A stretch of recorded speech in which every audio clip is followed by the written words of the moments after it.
Now we are on properties of addition.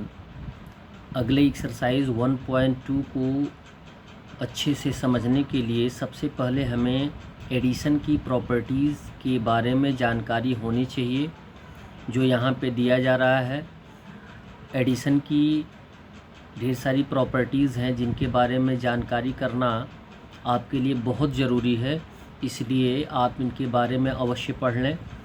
The first is closure property of addition. Closure property में क्या होता है, दो integers होते हैं जिनको ऐड करने पर एक तीसरा इंटीज़र आता है, यानी a + b = c, या आप इसको ऐसे भी लिख सकते हैं b + a = c। a और b को किसी भी क्रम में ऐड करेंगे तो c आना चाहिए। सपोज़ मान लिया हमने कि a का वैल्यू 2 है, b का वैल्यू 3 है, तो c का वैल्यू क्या आएगा, a और b को ऐड कर देंगे तो c का वैल्यू आ जाएगा 5।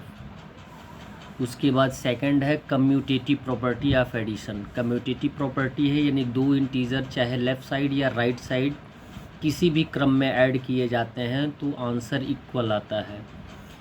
a + b = b + a या b + a = a + b। वही क्रम सॉल्व करने का है कि a का वैल्यू, b का वैल्यू, b का वैल्यू और a का वैल्यू।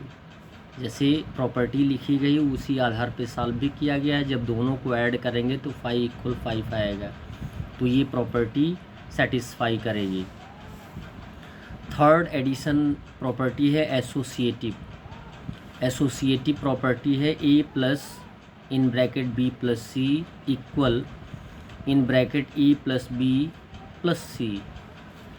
इसको भी किसी भी क्रम में हम लिख सकते हैं, लेफ़्ट को राइट में भी लिख सकते हैं और राइट को लेफ़्ट में भी लिख सकते हैं। उसी को या करके अलग प्रॉपर्टी में दे दिया गया है।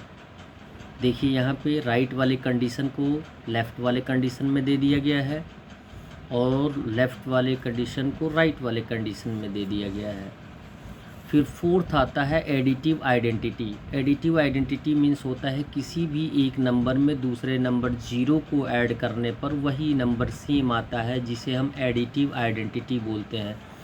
चाहे 0 को पहले करिए या 0 को बाद में करिए, वैल्यू कितना आएगा, सेम आएगा।